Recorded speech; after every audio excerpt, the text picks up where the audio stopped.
समझ में आ गया? लास्ट टाइम आपको ये बताया गया कि रेजोल्यूशन ऑफ वेक्टर क्या होता है। तो एक वेक्टर को डिफरेंट डायरेक्शन में तोड़ना, डिफरेंट डायरेक्शन में तोड़ना, क्लियर? और इसको हम रेजोल्यूशन ऑफ वेक्टर बोलते हैं, और जो वेक्टर हमको मिलते हैं टूटने के बाद उसको हम कंपोनेंट बोलते हैं। इसको आप जान रहे हैं। अब आपको बढ़ाएं बेटा आगे। चलिए नेक्स्ट आपको हम बताने चल रहे हैं, नेक्स्ट आपको बताने चल रहे हैं रेक्टेंगुलर कंपोनेंट ऑफ वेक्टर। क्या बताने चल रहे हैं? Rectangular component of vector in 2 dimension और फिर इन 3 डायमेंशन। तो आइए पहले 2 डायमेंशन देखा जाए। क्या बताने चल रहे हैं आपको हम?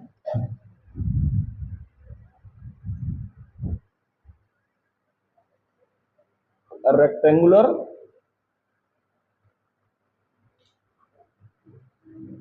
Components of vector in plane, plane माने 2 dimension,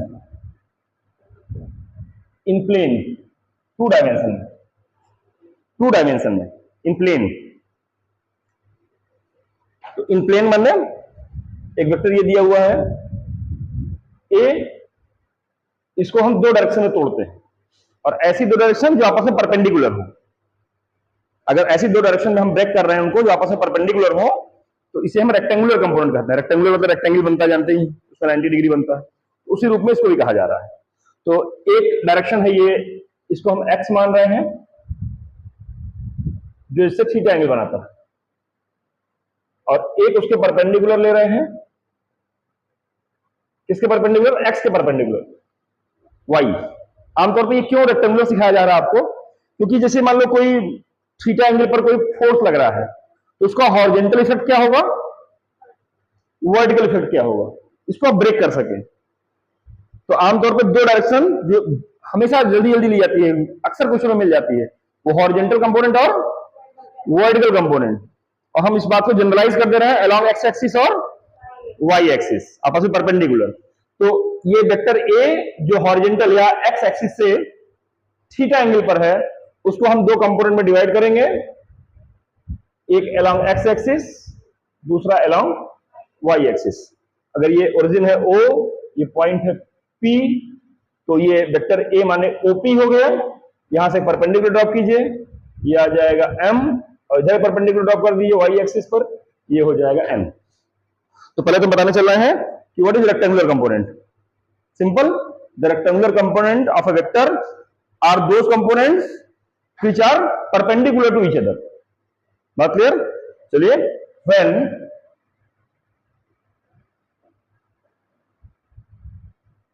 a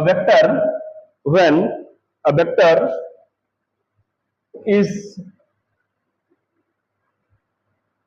resolved along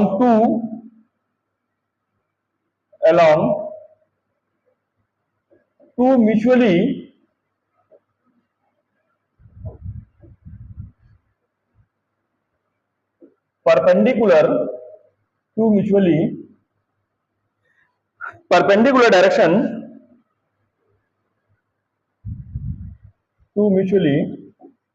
perpendicular direction,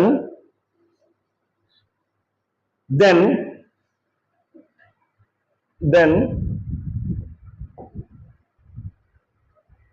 these components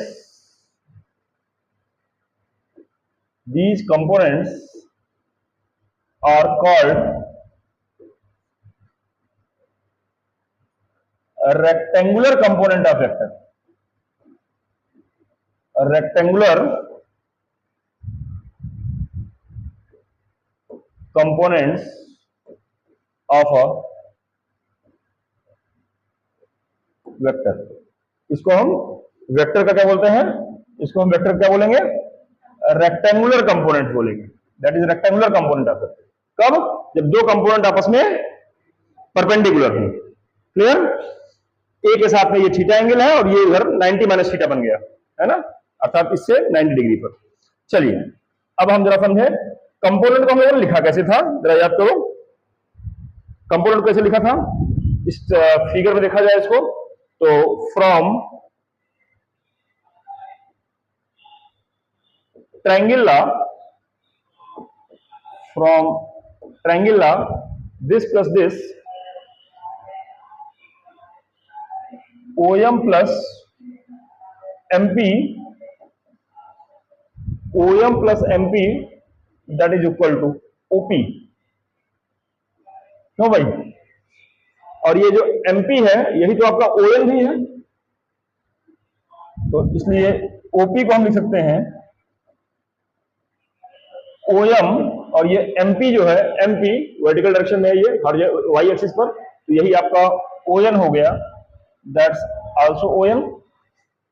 अगर ये लेंथ या इस कंपोनेंट को हम AX दिखा रहे हैं, इधर वाले को हम AY से दिखा रहे हैं, यहाँ वेक्टर दिखाइएगा बाकायदा। Component is always a vector, magnitude भी होता है, डायरेक्शन भी होता है। OP माने वेक्टर A हो गया, ये OM है AX वेक्टर, और OL है आपका AY वेक्टर। इसको अगर आप चाहें तो AX I cap plus AY J cap के फॉर्म में भी लिख सकते हैं। AX I कैप और AY J कैप, जहां I कैप क्या है? डायरेक्शन है। किधर है? I cap, J cap, K cap, these are unit vector along x axis, y axis, z axis respectively। x axis per unit vector I cap, y axis per unit vector J cap, और z axis per unit vector K cap, और इसके साथ जो magnitude attach हो गया वो AX हो गया। तो AX I कैप को ही हम वेक्टर AX कहते हैं, AY J कैप को ही हम वेक्टर AY कहते हैं, और अगर Z पढ़ाएंगे तो AZ भी कर लेंगे। अभी बहरहाल प्लेन में पढ़ा रहे हैं, केवल X और Y पढ़ा रहे हैं। यहां तक क्लियर हो गया? कोई दिक्कत तो नहीं है? तो यहां पर क्लियर होना चाहिए। Where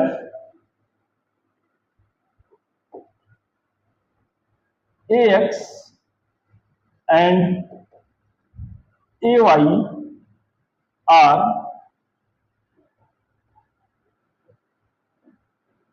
a rectangular components of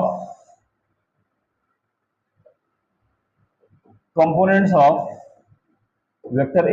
यहां जो AX आया, AY आया, ये rectangular component of vector A है along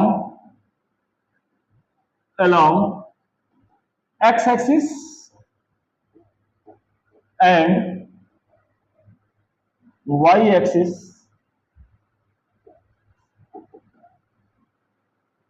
रिस्पेक्टिवली। बोलो भाई, बात पकड़ में आएगी? पकड़ में आएगी? कोई डाउट तो नहीं? यहां पर क्लियर हो गया? एक्स वाई ऑलरेडी परपेंडिकुलर होते हैं, तो यहां AX component, AY component that are rectangular component. Further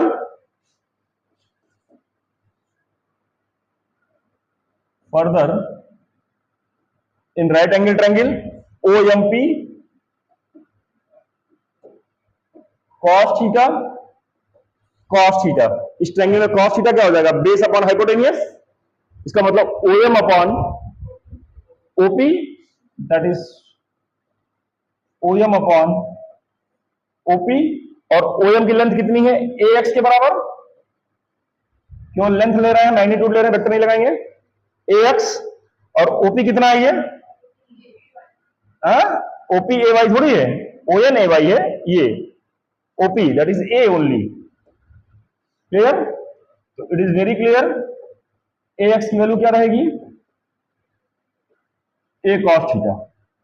अब देखो, बड़ा क्लियर समझ में आना चाहिए कि अगर आपको वेक्टर A मालूम है, जब हम ये बोलते हैं तो क्या बोलते हैं कि A का मैग्नीट्यूड भी मालूम है और डायरेक्शन क्या? वही x एक्सिस एंगल थीटा। मतलब अगर A मालूम है, थीटा मालूम है, तो A cos थीटा करना, AX पता लग जाएगा। AX क्या है? Component of vector A along x axis. Very good, along x axis. तो A cos थीटा कर देना, x एक्सिस का पता लग जाएगा। क्लियर? एंड साइन थीटा क्या हो जाएगा भाई इसी में? Sine theta perpendicular upon hypotenuse, PM upon OP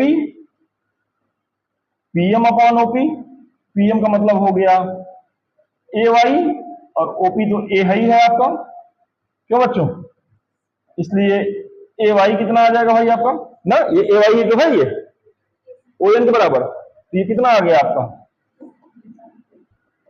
ए साइन थीटा। तो आपको समझाना चाहिए कि अगर आपको ए मालूम है, थीटा मालूम है, तो ए साइन थीटा निकालना, वाई एक्सिस पे कंपोनेंट पता लग जाएगा, ए कॉस थीटा निकालना, एक्स एक्सिस पे कंपोनेंट पता लग जाएगा। क्लियर हो गया, कोई डाउट तो नहीं है।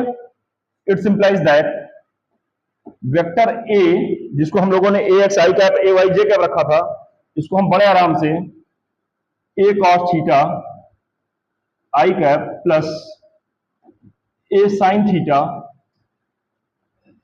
जे कैप इस रूप में भी लिख सकते हैं। क्या किया गया, ए एक्स की वैल्यू पुट कर दी गई, ए वाई की वैल्यू पुट कर दी गई। उम्मीद है बात समझ में आ गई होगी, कोई दिक्कत। यहां तक मैंने क्या सिखाया आपको, यहां तक मैंने सिखाया कि अगर ए मालूम है, थीटा मालूम है, तो ए कॉस थीटा कैसे निकालेंगे, ए साइन थीटा कैसे निकालेंगे। ये ए कॉस थीटा अर्थात ए एक्स क्या है, ए साइन थीटा अर्थात ए वाई क्या है, ये वेक्टर ए का अलोंग एक्स एक्सिस और अलोंग वाई एक्सिस कंपोनेंट है। कोई दिक्कत। चलिए इसको हम इक्वेशन नंबर 1 मान लेते हैं, इसको हम इक्वेशन नंबर 2 मान लेते हैं।